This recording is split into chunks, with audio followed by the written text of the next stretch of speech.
ഭാവി നിർണ്ണയിക്കപ്പെടുന്നത് അവിടെ ഉയർന്നു വരുന്ന കലാലയങ്ങളിലും പരീക്ഷാ ഹാളുകളിലുമാണ്. എന്നാൽ അതേ ഭാവി ചോദ്യപേപ്പർ ചോർച്ചയിലൂടെയും അഴിമതിയിലൂടെയും അങ്ങാടിയിൽ ലേലം വിളിക്കപ്പെടുമ്പോൾ അത് വെറുമൊരു പരീക്ഷാ ക്രമക്കേടല്ല, മറിച്ച് ഈ രാജ്യത്തെ കോടിക്കണക്കിന് യുവാക്കളുടെ പ്രതീക്ഷകൾക്കുമേൽ ഒരു സിസ്റ്റം നടത്തുന്ന ക്രൂരമായ കൊലപാതകമാണ്. കഴിഞ്ഞ കുറച്ച് ദിവസങ്ങളിലായി രാജ്യ തലസ്ഥാനമായ ഡൽഹിയുടെ തെരുവോരങ്ങളിൽ കത്തുകയാണ്. ജന്തർ മന്ദറിൽ ഉയർന്നു കേട്ട ചെറിയൊരു പ്രതിഷേധ സ്വരം ഇന്ന് പാർലമെന്റിന്റെ വാതിലുകളെ വരെ പ്രകമ്പനം കൊള്ളിക്കുന്ന വലിയൊരു ജനകീയ പ്രക്ഷോഭമായി മാറിയിരിക്കുന്നു. എന്നാൽ എന്തുകൊണ്ടാണ് ലക്ഷക്കണക്കിന് യുവാക്കൾ തങ്ങളുടെ പുസ്തകക്കെട്ടുകൾ മാറ്റിവെച്ച് കത്തുന്ന തെരുവുകളിലേക്ക് ഇറങ്ങാൻ നിർബന്ധിതരായത്? എന്തുകൊണ്ടാണ് രാജ്യത്തെ പരമോന്നത ജനാധിപത്യ സ്ഥാപനങ്ങൾക്ക് മുന്നിൽ അവർക്കിങ്ങനെ നിലവിളിക്കേണ്ടി വരുന്നത്? നീറ്റ് പരീക്ഷയിലെ ചോദ്യപേപ്പർ ചോർച്ചയിൽ തുടങ്ങി UGC നെറ്റിലെ തിരിമറികളിലൂടെയും CBSE 12ാം ക്ലാസ് മൂല്യനിർണ്ണയത്തിലെ ഗുരുതരമായ അപാകതകളിലൂടെയും കടന്നു പോകുമ്പോൾ പുറത്തു വരുന്നത് ഈ രാജ്യത്തെ വിദ്യാഭ്യാസ പരീക്ഷാ നടത്തിപ്പ് സംവിധാനം എത്രത്തോളം അഴുകിപ്പോയിരിക്കുന്നു എന്നതിന്റെ ഭയാനകമായ ചിത്രമാണ്. പ്രതിദിനം 14-16 മണിക്കൂറുകൾ പഠിച്ച് സ്വന്തം ജീവിതം തന്നെ ഒരു പരീക്ഷയ്ക്കായി ഒഴിഞ്ഞുവെച്ച് വീടുകൾ പണയം വെച്ചും ബാങ്ക് വായ്പകൾ എടുത്തും പരിശീലന കേന്ദ്രങ്ങളിലേക്ക് മക്കളെ അയക്കുന്ന സാധാരണക്കാരായ 20 ലക്ഷത്തോളം കുടുംബങ്ങളുടെ നെഞ്ചിലേക്കാണ് ഈ സിസ്റ്റം കത്തികയറ്റിയത്. പരീക്ഷ നടന്നു കഴിയുമ്പോൾ ചോദ്യങ്ങൾ നേരത്തെ ചോർന്നു എന്നറിയുന്ന വിദ്യാർത്ഥി അനുഭവിക്കുന്ന ആ മാനസികാഘാതം എത്രത്തോളമാണെന്ന് ഈ ഭരണാധികാരികൾ ചിന്തിച്ചിട്ടുണ്ടോ? അതിന്റെ പേരിൽ 20ഓളം പച്ച ജീവനുകളാണ് നമ്മുടെ രാജ്യത്ത് ആത്മഹത്യയിൽ അഭയം പ്രാപിച്ചത്. ആ കരുതൽ മരണങ്ങൾക്ക് ആരാണ് ഉത്തരം പറയുക? പരീക്ഷകൾ റദ്ദാക്കുമ്പോൾ വീണ്ടും ഒരു പുനപരീക്ഷ എഴുതാൻ പറയുന്ന ഭാരവാഹികൾ ഇതിനു പിന്നിൽ തകർന്നു പോകുന്ന ആത്മവീര്യത്തെക്കുറിച്ച് ഒരിക്കലെങ്കിലും ഓർക്കുന്നുണ്ടോ? ഈ കൊടിയ അനീതിക്കെതിരെ കോക്രോച്ച് ജനതാ പാർട്ടി അഥവാ CJP എന്ന പേരിൽ സോഷ്യൽ മീഡിയയിലൂടെ സംഘടിച്ച യുവാക്കൾ ജന്തർ മന്ദറിൽ സമരം ആരംഭിച്ചപ്പോൾ ലഡാക്കിൽ നിന്നുള്ള പ്രശസ്ത വിദ്യാഭ്യാസ പരിഷ്കർത്താവും പരിസ്ഥിതി പ്രവർത്തകനുമായ സോനം വാങ്ചുക് അതിന് പിന്തുണയുമായി എത്തി.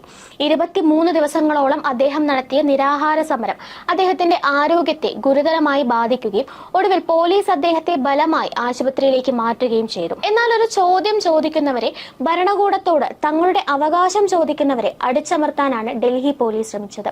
സൻസദ് ചലോ മാർച്ചിലേക്ക് ആയിരക്കണക്കിന് യുവാക്കൾ ഒഴുകിയെത്തിയപ്പോൾ ഐഡന്റിറ്റി കാർഡുകളോ നെയിം ബാഡ്ജുകളോ ഇല്ലാത്ത ആളുകളെ വെച്ച് ലാത്തി ചാർജ് നടത്താനും കണ്ണീർ വാതകം പ്രയോഗിക്കാനും സിസ്റ്റത്തിന് യാതൊരു മടിയും ഉണ്ടായിരുന്നില്ല. വിദ്യാർത്ഥികളുടെ ചോര വീണ തെരുവുകളിലേക്ക് പ്രതിപക്ഷ നേതാക്കൾ അടക്കമുള്ളവർ എത്തിയപ്പോഴും പ്രതിഷേധങ്ങളെ മുഴുവൻ അറസ്റ്റ് ചെയ്ത് നീക്കാനാണ് ഭരണകൂടം തുനിഞ്ഞത്. ഇതിനേക്കാളൊക്കെ ഏറെ ഭയാനകവും പ്രതിഷേധാർഹവുമായൊരു കാര്യം, സമരം ചെയ്യുന്ന സ്വന്തം രാജ്യത്തെ യുവത്വത്തെ നേർക്കുനേർ നേരിടാനോ അവരുടെ ചോദ്യങ്ങൾക്ക് മറുപടി നൽകാനോ ഈ ഭരണകൂടം തയ്യാറാകുന്നില്ല എന്നതാണ്.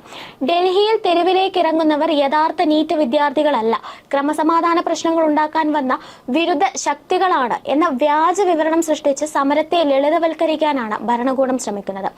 അതെ, ഒരുപക്ഷെ ആ തെരുവിലുള്ള എല്ലാവരും നീറ്റ് പരീക്ഷ എഴുതിയവരായിരിക്കില്ല. പക്ഷെ അവർ ആരാണ്? അവർ ഈ രാജ്യത്തിന്റെ യുവത്വമാണ്.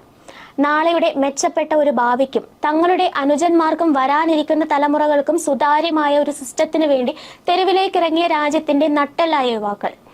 എന്നാൽ സ്വന്തം അവകാശങ്ങൾക്ക് വേണ്ടി ഒരുമിച്ച് നിൽക്കുന്ന ഈ യുവത്വത്തെ രാജ്യദ്രോഹികളെന്നും വിദേശ ശക്തികളുടെ ഏജന്റുമാരെന്നും വിളിച്ച് ചാപ്പ കുത്താനാണ് കേന്ദ്ര സർക്കാരും ഭരണകൂടവും അനുകൂല സംവിധാനങ്ങളും ശ്രമിക്കുന്നത്. ISIൽ നിന്നും വിദേശ രാജ്യങ്ങളിൽ നിന്നും ഫണ്ട് വാങ്ങിയാണ് ഈ കുട്ടികളും സോനം വാങ്ചുകിനെ പോലുള്ള പ്രവർത്തകരും സമരം ചെയ്യുന്നത് എന്ന തരത്തിലുള്ള ആരോപണങ്ങൾ ഉന്നയിച്ച് കേസുകളും അന്വേഷണ ഏജൻസികളെയും വെച്ച് അവരുടെ വായടപ്പിക്കാൻ നോക്കുന്നു. ഇന്ന് ഈ രാജ്യത്തൊരു സാധാരണക്കാരന് താൻ നേരിടുന്ന അനീതിക്കെതിരെ ശബ്ദമുയർത്തണമെങ്കിൽ ആദ്യം താനൊരു രാജ്യദ്രോഹിയല്ല എന്ന് തെളിയിക്കേണ്ട അവസ്ഥയിലേക്കാണ് എത്തി നിൽക്കുന്നത്.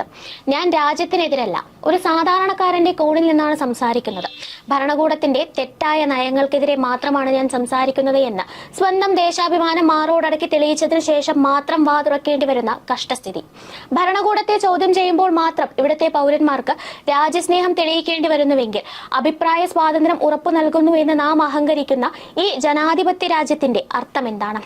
എപ്പോഴാണ് സ്വന്തം നാടിനോടുള്ള വിശ്വസ്തത തെളിയിച്ചതിനു ശേഷം മാത്രം നീതി ചോദിക്കേണ്ട ഗതികേടിലേക്ക് ഒരു സ്വതന്ത്ര ജനത തള്ളിയിടപ്പെട്ടത്? ഭരണകൂടത്തെ വിമർശിക്കുന്നവരെ മുഴുവൻ ദേശവിരുദ്ധരായി ചിത്രീകരിക്കേണ്ടി വരുന്നുവെങ്കിൽ ഭരണഘടന വാഗ്ദാനം ചെയ്യുന്ന ആ ഭരണഘടനാപരമായ അഭിപ്രായ സ്വാതന്ത്ര്യം വെറുമൊരു മിഥ്യ മാത്രമായി മാറുകയല്ലേ? ഇന്ത്യ ഒരു ജനാധിപത്യ രാജ്യമാണെന്ന് ലോകത്തിന് മുന്നിൽ ഉറക്കെ വിളിച്ചു പറയാൻ പോലും ഇന്ന് ഭരണകൂടം ലജ്ജിക്കുകയാണോ എന്ന് സംശയിക്കേണ്ടിയിരിക്കുന്നു. ജനങ്ങളുടെ യഥാർത്ഥ പ്രശ്നങ്ങൾ മറച്ചുവെക്കാൻ വർഗീയതയും മതപരവുമായ വിഭജനവും ആയുധമാക്കുന്ന ഒരു നയമാണ് ഇവിടെ നടപ്പിലാക്കപ്പെടുന്നത്. മതരാഷ്ട്ര നിർമ്മിതി എന്ന അജണ്ടയിലേക്ക് രാജ്യത്തെ വഴിതിരിച്ചു വിടുമ്പോൾ ഒരു രാജ്യത്തിന്റെ നട്ടെല്ലാവേണ്ട ആരോഗ്യരംഗവും വിദ്യാഭ്യാസ രംഗവും ഇവിടെ ദിവസേന തകർന്നടിയുകയാണ്. ഒരു വശത്ത് തകർന്നടിയുന്ന മെഡിക്കൽ ഇൻഫ്രാസ്ട്രക്ചറും ചോദ്യപേപ്പർ ചോർച്ചകളും, മറുവശത്ത് തെരുവിൽ ചോര ചിന്തുന്ന യുവത്വവും. എന്താണ് ഈ ഗവൺമെന്റ് ശരിക്കും ലക്ഷ്യമിടുന്നത്?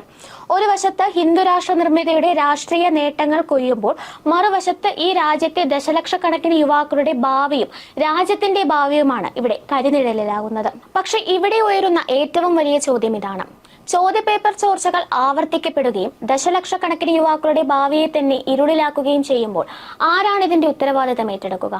കേന്ദ്ര വിദ്യാഭ്യാസ മന്ത്രി ധർമ്മേന്ദ്ര പ്രധാന്റെ രാജി ആവശ്യപ്പെടുന്ന പ്രതിഷേധക്കാരോട് ഇതൊരു കേവല രാഷ്ട്രീയ ഗൂഢാലോചനയാണെന്ന് പറഞ്ഞ് ലളിതവൽക്കരിക്കാൻ ഗവൺമെന്റിന് എങ്ങനെ സാധിക്കുന്നു? 1956 അരിയല്ലൂർ ട്രെയിൻ അപകടത്തിന്റെ ധാർമ്മിക ഉത്തരവാദിത്തം ഏറ്റെടുത്ത് രാജിവെച്ച ലാൽ ബഹദൂർ ശാസ്ത്രിയുടെയും 99 ഗൈസാൻ ട്രെയിൻ ദുരന്തത്തെ തുടർന്ന് റെയിൽവേ മന്ത്രിസ്ഥാനം രാജിവെച്ച നിതീഷ് കുമാറിന്റെയും മാതൃകകൾ നിലനിൽക്കുന്ന ഒരു രാജ്യത്താണ് നാം ജീവിക്കുന്നത്. അന്ന് ദുരന്തങ്ങളുടെയും ഭരണവീഴ്ചകളുടെയും പേരിൽ ഭരണാധികാരികൾ കാണിച്ച ആ ധാർമ്മിക ബാധ്യത ഇന്നിവിടെ പോയി. ഒരു പരീക്ഷയിൽ ഉണ്ടാകുന്ന വീഴ്ചകളെ ഗൗരവത്തോടെ കാണാനും സിസ്റ്റത്തിൽ മാറ്റങ്ങൾ വരുത്താനും തയ്യാറാകാതിരിക്കുമ്പോൾ അത് വെറും ഒരു ഭരണപരമായ പരാജയമല്ല, ഭരണഘടന ഉറപ്പു നൽകുന്ന സമത്വത്തിനും നീതിക്കും നേരെയുള്ള കടന്നാക്രമണമാണ്. ലോകത്തിൽ ഏറ്റവും കൂടുതൽ യുവജന സംഖ്യയുള്ള രാജ്യമാണ് ഇന്ത്യ എന്ന് നാം പെരുമ്പറ കൊട്ടാറുണ്ട്. എന്നാൽ ആ യുവത്വത്തിന് അർഹമായ അവസരങ്ങൾ നൽകാൻ ഈ സിസ്റ്റത്തിന് സാധിക്കുന്നുണ്ടോ? ഒരു വശത്ത് കടുത്ത തൊഴിലില്ലായ്മ, മറുവശത്ത് പണമുള്ളവനും ഇല്ലാത്തവനും തമ്മിലുള്ള വിടവ് വർദ്ധിപ്പിക്കുന്ന പരീക്ഷാ അഴിമതികൾ.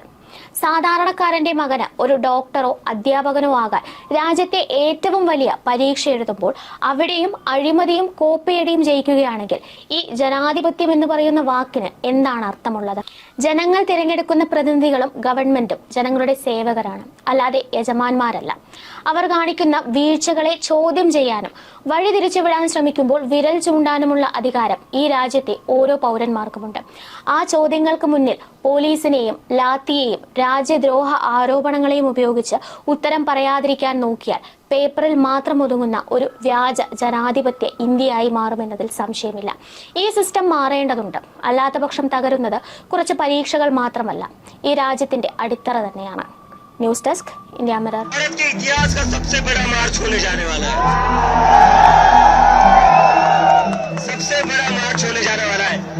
पिछले 10-12 साल से इस देश में डेमोक्रेसी को खत्म करने की कोशिश की जा रही थी। जंतर मंतर पर आपने 1 महीना बैठकर डेमोक्रेसी को फिर से जिंदा कर दिया है।